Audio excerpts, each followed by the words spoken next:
Look like Caitlin Clark could be returning this week after all. Guys, for this one here, the Indiana Fever just made a roster decision that has every basketball fan losing their minds. I'm telling you, when Caitlin gets back, it's going to be scary from a backcourt standpoint because the two of them with the ball in their hands, without the ball. That's a threat. And as a post player, your eyes have to light up. Because if there's that much attention from the backcourt, they're going to find you. If you set screens, if you set early drags in transition, sky's the limit of what you all are able to accomplish.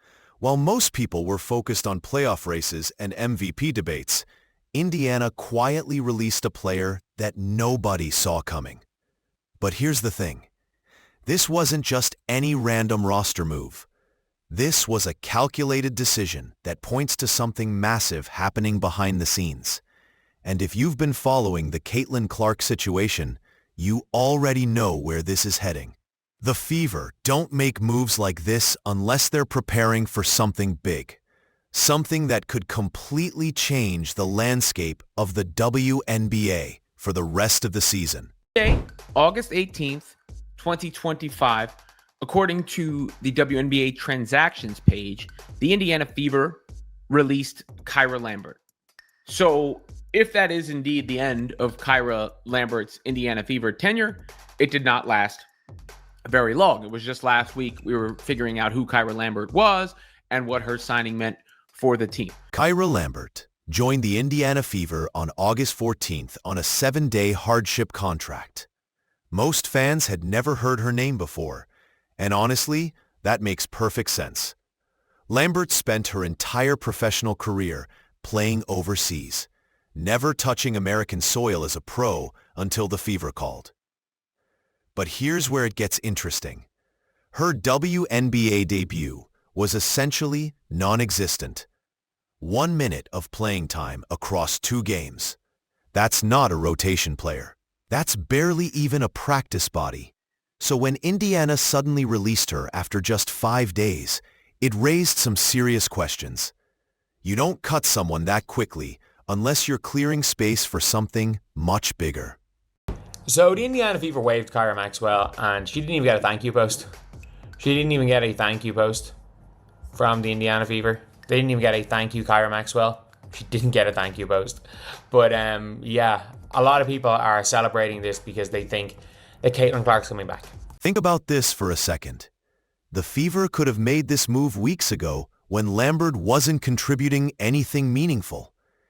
Instead, they waited until right before their most crucial stretch of games. Minnesota twice in a row, then Seattle? That's a murderer's row that could end their playoff hopes.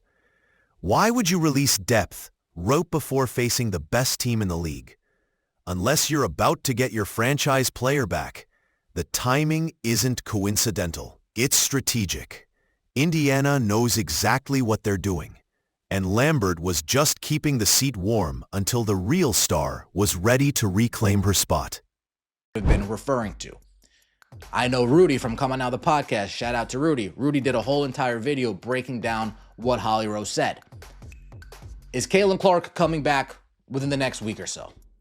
I personally wouldn't bring her back against the Minnesota Lynx, but also, depending on the severity of Sophie Cunningham's injury, I might not bring her back, period, for the rest of this season. I might play if Sophie can come back, if it's not serious, then maybe we are talking about Caitlin Clark coming back.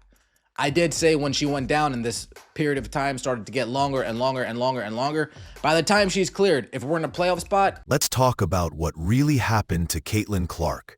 On July 15th, she suffered a right groin injury that looked minor at first. But as weeks turned into over a month, fans started panicking. The medical evaluations came back clean. No additional damage, no structural issues.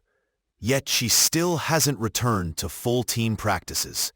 Coach Stephanie White keeps saying she's making progress with individual workouts and running, but no contact drills yet. For a player who never missed a game from high school through her first WNBA season, this extended absence feels completely foreign. The first thing that I wanted to bring up is a comment that Scott Agnes made on his YouTube channel. Scott Agnes was replying to someone else's comment who said, "Just can't wait until Cece is back. She's the most dynamic, electric player in the WNBA. Great job, Lexi." And then Scott Agnes replied and he said, "Have patience, at least several more weeks." Now, Scott Agnes is a beat reporter for the Indiana Fever. He has been covering them relentlessly all season, and we have gotten a lot of great information from Scott over the season. And I actually went to his YouTube channel and just kind of skimmed through the comments to see if there was anything else. There was one other reply where he was replying to someone and basically said, like, "You have to trust me or just trust me." It's up to viewers' discretion. It's up to the fans if they want to believe what he's saying, but several more weeks pretty much puts Caitlin Clark to coming back at the very end of the regular season. Here's where things get absolutely brutal for Indiana. They're staring down the Minnesota Lynx twice, followed by Seattle, then the Sparks, Valkyries, Phoenix, and Chicago. That's not a schedule. That's a gauntlet designed to crush dreams. The Lynx are sitting pretty at 28-5, steamrolling everyone in their path. Without Clark, the Fever become just another middle-of-the-pack team hoping to survive. With her back in the lineup, they suddenly have a fighting chance against anyone. The front office looked at this upcoming stretch and realized they need their superstar now, not later. Every game matters when you're fighting for playoff positioning, and Indiana can't afford to punt on any of these matchups. I think she's going to return by the end of the season. The question is, when? Are we really bringing her back against the Minnesota Lynx? Would that be the smartest idea? No, not really. Not really. Let's take a look. The Indiana Fever have been playing through the 2025 season under head coach Stephanie White. Indiana is led by Caitlin Clark, Aaliyah Boston, Kelsey Mitchell, Sophie Cunningham, and several other stars. While they have one of the best rosters in the league, they've been missing Clark. Clark has missed a majority of the season, currently working through a groin injury. The last time Clark was on the floor was a matchup against the Connecticut Sun on July 16th, while the Fever were on a 3-game win streak. It's been over a month at this point. This is where it gets really juicy. Scott Agnes, the beat reporter who covers the Fever religiously, dropped a comment that sent fans into overdrive. When someone asked about Clark's return, he replied with "Have patience, at least several more weeks." Several more weeks puts us right at the end of the regular season, which would mean Clark might not return until playoffs. But then ESPN dropped their own bombshell. They're projecting August 26th as her return date against Seattle. That's next week, not several weeks from now. Someone's information is wrong, and the conflicting reports are driving everyone crazy. Agnes has been reliable all season, but ESPN has their own medical sources. The truth is probably somewhere in the middle, but the speculation is absolutely wild. Here's the uncomfortable truth about the WNBA right now. Everything revolves around Caitlin Clark. When she's healthy and playing, arenas sell out, TV ratings spike, and social media explodes with highlights. When she's injured and sidelined, the entire league feels flat. That's not sustainable for a professional sports league, but it's the reality they're living with.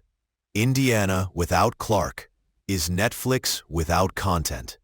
Technically functional, but nobody's paying attention. The Fever have clawed their way to 6th place in the standings, but everyone knows they need their franchise player to make any real playoff noise.